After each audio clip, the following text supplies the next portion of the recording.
Hey there, Cutie and Cosplay here with another video. In today's video, I wanted to rank Final Fantasy VII Rebirth minigames. I was delightfully surprised with how many minigames they packed into that already huge project of a game. Just incredible, blew me away. I have some reservations about the ending, but we're not going to get into that here. Let's just say I had a ton of fun with the game, and I want to talk about the minigames. So let's get into it. Alright, so I'm obviously not going to talk about every single minigame because there are way too many. That's a really long video. We're not going to do that. Instead, I want to talk about my 3 least favorite and my 5 favorites. So we're gonna start off on a negative note with the 3 least favorites, and we'll end on a positive note with my top 5. Starting with my 3 least favorites, we're gonna start at the bottom of that list with number 3. So coming in at number 3, Glide to Chocobo. I will say that this one I disliked a tiny bit less once I figured out the ascending, descending mechanic, but it still was not a great time. It's tricky, and at times it just feels very awkward to control. It also felt like the smallest height difference, either being too high or too low, just by a little bit, could just completely screw you over when it came to like reaching certain points, and it was infuriating. I did, after much struggle, end up getting rank 3 on all these courses, but I feel like that struggle is what made me hate this game more, and that's why it's my 3rd least favorite. Second least favorite is Fort Condor. I love the idea of this one and how everything looked, but man, I hated playing it. Most of the time, I just felt like I was waiting to like place my soldiers, and it was usually too late when I did. I hated when monsters would come through and push the line back so you couldn't help any soldiers that you had way out there. So frustrating. And for a while, I was making the mistake of always placing my soldiers as far forward as possible, and it turns out this isn't the best strategy. By the time you put another soldier, the first is usually dead if you regularly do this.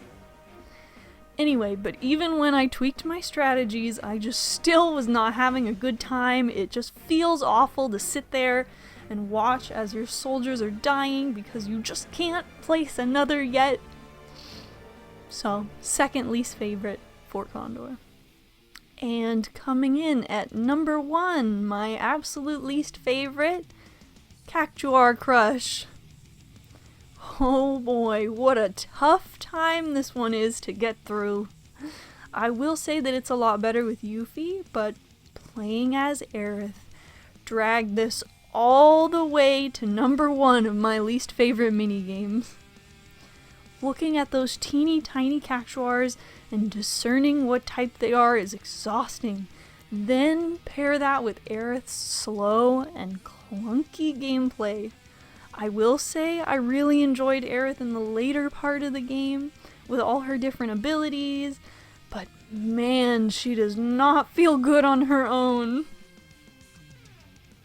All in all, I could only scrape by earning the bare minimum points required, and that's all I will ever have the desire to do. There's no way I see myself earning rank 3 scores on all the Cactuar Crush games. No, thank you.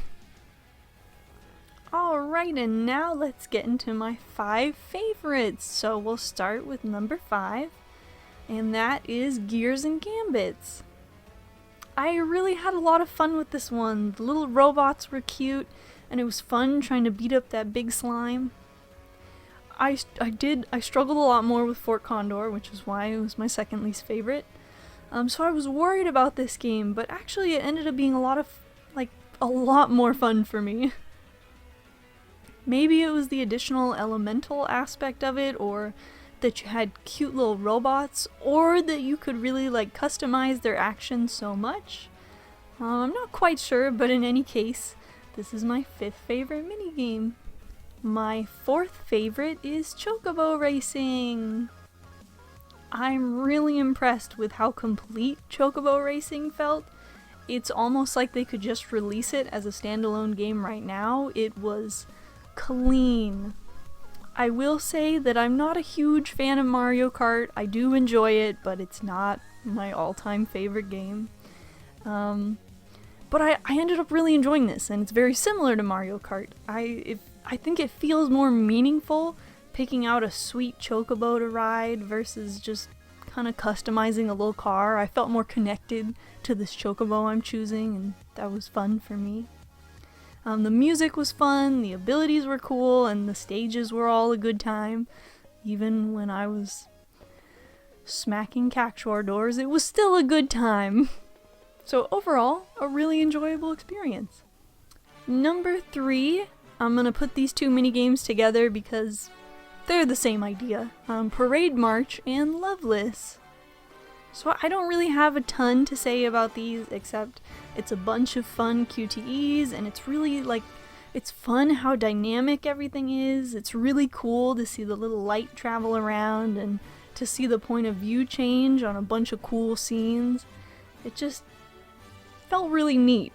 I think I enjoyed Loveless the most out of these 2, just because Cloud's outfit was awesome and it was really fun to see everybody act like that. It was a good time.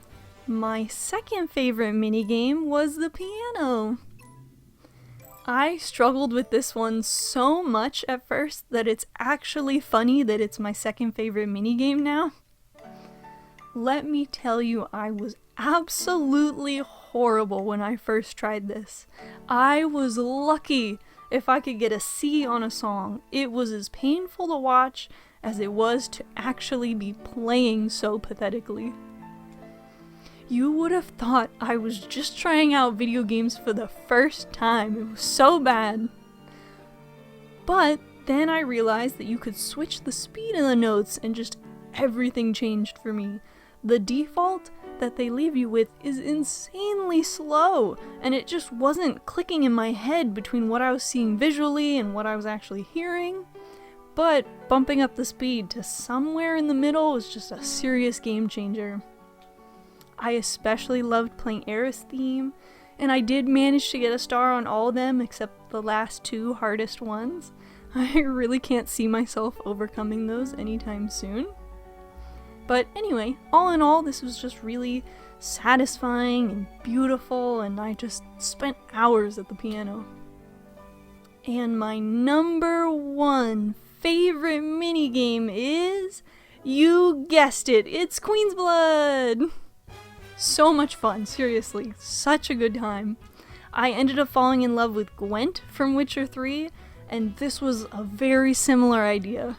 I loved building my deck and trying to figure out all the different ways that I could make things work and get the most points. The music is excellent, and it's always so satisfying to demolish your enemies. Plus, if you really love a certain card, it's always fun to win with that one. I also loved the optional Queen's Blood tournament, as well as the full Queen's Blood side quest. Just like how it was funny to think of Geralt hunting for Gwent players, it was also funny to see Cloud on his card quest. Just so cute, these stoic characters enjoying this little hobby so much. Just absolutely my favorite minigame. I was always desperate for new challengers and new packs of cards. Such a good time. Really love that one.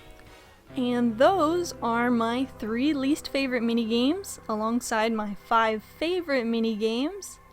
Let me know in the comments what your favorites were, your least favorites, maybe just a favorite or a least favorite, whatever you want to do. Love to hear it. And yeah, you could also let me know what you think of the game. Like I said, I've got some opinions on the ending, but I'm going to say that I'll let them cook right now. We'll see what they do. But yeah, mini games. Let me know about mini games. Thank you so much for watching, and I hope you have a great day, and I'll see you in the next video. Bye!